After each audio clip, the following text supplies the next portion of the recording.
Hello दोस्तों, कैसे हैं आप? दिस इज विकास गोयल। आज की इस वीडियो में हम देखने वाले हैं हमारा next topic, that is organised and unorganised sector. आपको पता है चैप्टर कौन सा चल रहा है? Chapter number 2, sectors of Indian economy, class 10 economics. ठीक है, तो चलो बिना किसी देरी के स्टार्ट करते हैं इसको। अच्छा, ये जो टॉपिक है बिल्कुल सिंपल है, बिल्कुल ईजी है, बिल्कुल प्रैक्टिकल है। ठीक है, आपको बहुत सारी इंफॉर्मेशन इससे मिलेगी। तो चलिए स्टार्ट करते हैं। देखिए, नाम क्या होता है टॉपिक का? Organised and unorganised sector. अब आपके मन में क्वेश्चन उठेगा यहाँ पे कि सर आपने पहले पढ़ाया था आपको प्राइमरी सेक्टर, सेकेंडरी सेक्टर और टर्सरी सेक्टर, अब ये कौन सा सेक्टर आ गया? ठीक है, देखो हमारे पास वो एक तरीका था इकोनॉमिक एक्टिविटी के बेसिस पे सेक्टर्स को क्लासिफाई करने का। ठीक है, इकोनॉमिक एक्टिविटी के बेसिस पे 3 सेक्टर होते हैं, प्राइमरी, सेकेंडरी और टर्सरी। ठीक है, लेकिन एक और तरीका होता है हमारे पास सेक्टर्स को क्लासिफाई करने का, और वो तरीका होता है हमारे पास ऑर्गेनाइज्ड सेक्टर और अनऑर्गेनाइज्ड सेक्टर।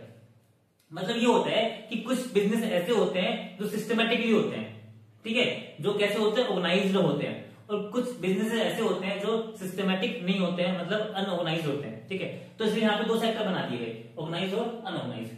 अब इसका मतलब समझते हैं कि इसका मतलब होता क्या है। देखो, इसका मतलब मैं आपको सिंपल सा बता रहा हूँ, सिंपल से मीनिंग बता रहा हूँ बिना किसी कंफ्यूजन के। एक्चुअली होता क्या है कि ऑर्गेनाइज्ड सेक्टर में वो सारे बिजनेसेस आते हैं जिनका रजिस्ट्रेशन किसके पास होता है? जिनका रजिस्ट्रेशन गवर्नमेंट के पास होता है। किसके पास होता है? गवर्नमेंट के पास होता है, और जिसके ऊपर गवर्नमेंट के रूल्स क्या करते हैं? काम करते हैं। क्या बोला मैंने? जिसका रजिस्ट्रेशन गवर्नमेंट के पास होता है और जिसके ऊपर गवर्नमेंट के रूल्स काम करते हैं, वो सारे बिजनेस किस में आते हैं? वो सारे बिजनेस ऑर्गेनाइज सेक्टर में आते हैं। यहाँ पे कौन से आते हैं? जिनका रजिस्ट्रेशन गवर्नमेंट के पास नहीं होता है, और अगर रजिस्ट्रेशन नहीं होता है तो गवर्नमेंट के रूल्स यहाँ पे अप्लाई भी नहीं करते हैं। सिंपल सी बात ये है। अब जैसे इस एग्जाम्पल को समझने के लिए, इस बात को समझने के लिए मैंने यहाँ पे एग्जाम्पल लिया है। जैसे मान के चलो कि हमारे पास 2 बिजनेस है। एक तो है डीमार्ट। डीमार्ट सबको पता है क्या है? डीमार्ट एक कंपनी है, बहुत बड़ी कंपनी है। ठीक है, क्या क्या बेचती है वो? सभी चीज बेचती है, किराना शॉप्स और भी सारी चीजें बेचती है। एक हमारे पास लोकल शॉप है, मोहल्ले में कहीं पे भी। ठीक है, मोहल्ले में कोई लोकल शॉप है, छोटी सी शॉप है। अब डीमार्ट का मुझे बताइए, क्या डीमार्ट का रजिस्ट्रेशन गवर्नमेंट के पास है? बताइए मुझे। बिल्कुल है सर, डीमार्ट का रजिस्ट्रेशन गवर्नमेंट के पास है। क्या लोकल शॉप का रजिस्ट्रेशन गवर्नमेंट के पास है? नहीं है। तो डीमार्ट के ऊपर क्या गवर्नमेंट के रूल्स अप्लाई होंगे? सर बिल्कुल होंगे।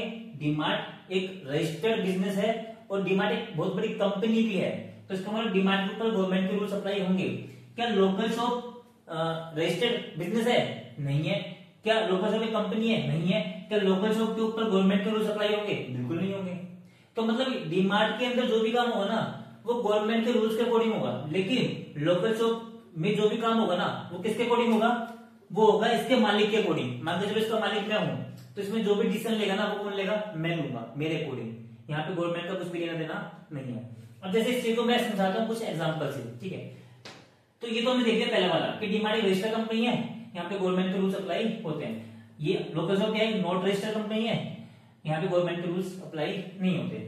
दूसरा, एक चीज बताइए, रेगुलर जॉब किसमें रहेगी? कोई भी एम्प्लॉय काम कर रहा है, तो एम्प्लॉय की जो रेगुलर जॉब है वो किसमें रहेगी? इसमें रहेगी, इसमें रहेगी? बिल्कुल इसमें रहेगी। एक चीज बताइए, क्या डीमार्ट अपनी मर्जी से कभी भी इस बंदे को निकाल सकती है? किसी भी बंदे को निकाल सकती है अपनी कंपनी से, अपनी डीमार्ट से? नहीं। कुछ कंडीशंस होती हैं, कुछ एग्रीमेंट्स होते हैं, जिसके बाद ही क्या कर सकती है वो डीमार्ट उस एम्प्लॉय को निकाल सकती है। लेकिन क्या मैं अपनी दुकान से अपने वर्कर को कभी भी निकाल सकता हूँ? कभी भी निकाल सकता हूँ? आज रख लिया, कल निकाल सकता हूँ। समझ रहे हो? लेकिन क्या डीमार्ट ऐसा कर सकता है? नहीं कर सकता। तो इसका मतलब क्या होता है कि जो ऑर्गेनाइज सेक्टर में जॉब कैसी होती है? रेगुलर, जबकि इसमें क्या नहीं होती? अनऑर्गेनाइज में रेगुलर जॉब नहीं होती।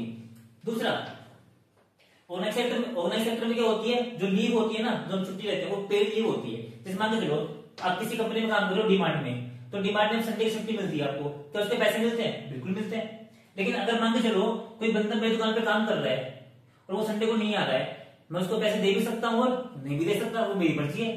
तो जरूरी नहीं है कि यहाँ पे पेड लीव हो, यहाँ पे पैसा मिल भी सकता है छुट्टी का और नहीं भी मिल सकता। ठीक है, लेकिन यहाँ पे कंपल्सरी मिलेगा ही मिलेगा, क्योंकि यहाँ पे गवर्नमेंट का रूल्स है। ठीक है, तो यहाँ पे पेड लीव होती है और यहाँ पे पेड लीव नहीं होती, मतलब कोई कंपल्सरी नहीं है। चौथा क्या है? Employ benefits. एक्चुअली क्या होता है कि गवर्नमेंट ने कुछ रूल्स बनाए हैं। क्या रूल्स बनाए हैं? कि गवर्नमेंट ने ये बोला है कि हर कंपनी को अपने एम्प्लॉय के बेनिफिट के लिए सैलरी के अलावा कुछ हिस्सा उसको और देना पड़ेगा, जिसको हम बोलते हैं पीएफ, प्रोविडेंट फंड। मतलब डीमार्ट अपने एम्प्लॉय को सैलरी के अलावा भी क्या देगी? कुछ और पैसा देगी, that is PF, provident fund. ठीक है, लेकिन मुझे बताइए मेरे लोकल शॉप में जो बंदा काम कर रहा है, क्या मैं उसको सैलरी के अलावा कुछ दूंगा? नहीं दूंगा। सैलरी में और काट लूंगा उल्टा की, समझ रहे हो? तो सैलरी के अलावा उसको मैं कुछ दूंगा ही नहीं, क्योंकि यहाँ पे गवर्नमेंट का कंट्रोल नहीं है, जबकि यहाँ पे क्या गवर्नमेंट का कंट्रोल है, मुझे देना ही पड़ेगा, डीमार्ट को पीएफ का पैसा देना ही पड़ेगा, समझ रहे हो? अगर देखते हैं डीमार्ट अपने एम्प्लॉय को क्या देगा, अपने एम्प्लॉय को मेडिकल बेनिफिट्स भी देगा। क्या देगा? Medical benefits. क्यों? क्योंकि गवर्नमेंट का कंट्रोल है, गवर्नमेंट का रूल है, गवर्नमेंट ने रूल बनाया हुआ है। क्या मैं अपने जो लोकल शॉप पे जो मेरी शॉप है, क्या मैं अपने एम्प्लॉय को मेडिकल बेनिफिट्स दूंगा? नहीं दूंगा कुछ भी, समझ रहे हो? मेरी मर्जी है, दूंगा तो दे दूंगा, अगर नहीं देना मुझको तो नहीं दूंगा, ठीक है? तो इसका मतलब क्या है कि यहाँ पे गवर्नमेंट का कोई मतलब नहीं है, गवर्नमेंट के रूल्स नहीं चलते यहाँ पे। टोटली क्या होता है, जो भी काम होता है गवर्नमेंट के रूल्स के अकॉर्डिंग होता है, मतलब गवर्नमेंट ने जो रूल्स बनाए हैं ना वो इसको फॉलो करने पड़ेंगे डीमार्ट को, लेकिन यहाँ पे एक भी रूल्स को फॉलो नहीं करना, ठीक है? तो ये होता है बेसिकली डिफरेंस यहाँ पे ऑर्गेनाइज सेक्टर में और अनऑर्गेनाइज सेक्टर में। मैंने आपको एक कंपनी के थ्रू, एक बिजनेस के थ्रू मैंने आपको एक डिफरेंस लेके समझाया है। अच्छा, इसी चीज को हम क्या कर सकते हैं, डिफरेंस में भी लिख सकते हैं। आपसे पूछे कि डिफरेंस क्या होता है ऑर्गेनाइज में और अनऑर्गेनाइज में, तो आप लिख सकते हो कि रजिस्टर्ड होता है, ये रजिस्टर्ड नहीं होता है, इसमें रेगुलर जॉब होती है, इसमें रेगुलर जॉब नहीं होती है, इसमें पेड लीव होती है, इसमें पेड लीव नहीं होती है, इसमें एम्प्लॉय बेनिफिट्स होते हैं, इसमें नहीं होते हैं, इसमें मेडिकल बेनिफिट्स होते हैं, इसमें नहीं होते हैं, ठीक है? अच्छा, इसमें एक को लिख सकते हो आप यहाँ पे कि इसमें कुछ एक्ट होते हैं जो फॉलो करने पड़ते हैं किसी भी कंपनी को, जैसे मान के चलो ग्रेच्युटी एक्ट, कौन सा एक्ट?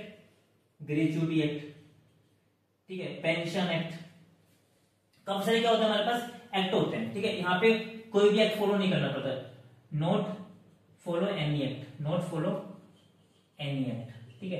तो यहाँ पे कोई भी इस लोकल शॉप को कोई भी एक्ट फॉलो नहीं करना पड़ता। अच्छा, एक चीज बताइए, क्या इसके कंपनी, क्या डीमार्ट के एम्प्लॉइज को पेंशन मिलेगी रिटायरमेंट के बाद? बिल्कुल मिलेगी। क्या यहाँ पे जो शॉप पे जो बंदा काम कर रहा है, क्या उसको रिटायरमेंट के बाद पेंशन मिलेगी? बिल्कुल नहीं मिलेगी, ठीक है? तो इसका मतलब क्या होता है, कुछ की डिफरेंसेस होते हैं, कुछ डिफरेंसेस होते हैं जो इन दोनों सेक्टर्स में होते हैं। मैंने आपको विद प्रैक्टिकल एग्जांपल दिखाया है, इन दोनों का एग्जांपल देकर के, ठीक है? तो आई होप आपको समझ में आ गया होगा। तो आज के इस वीडियो में इतना ही, हम मिलते हैं नेक्स्ट वीडियो में। सी यू, बाय बाय।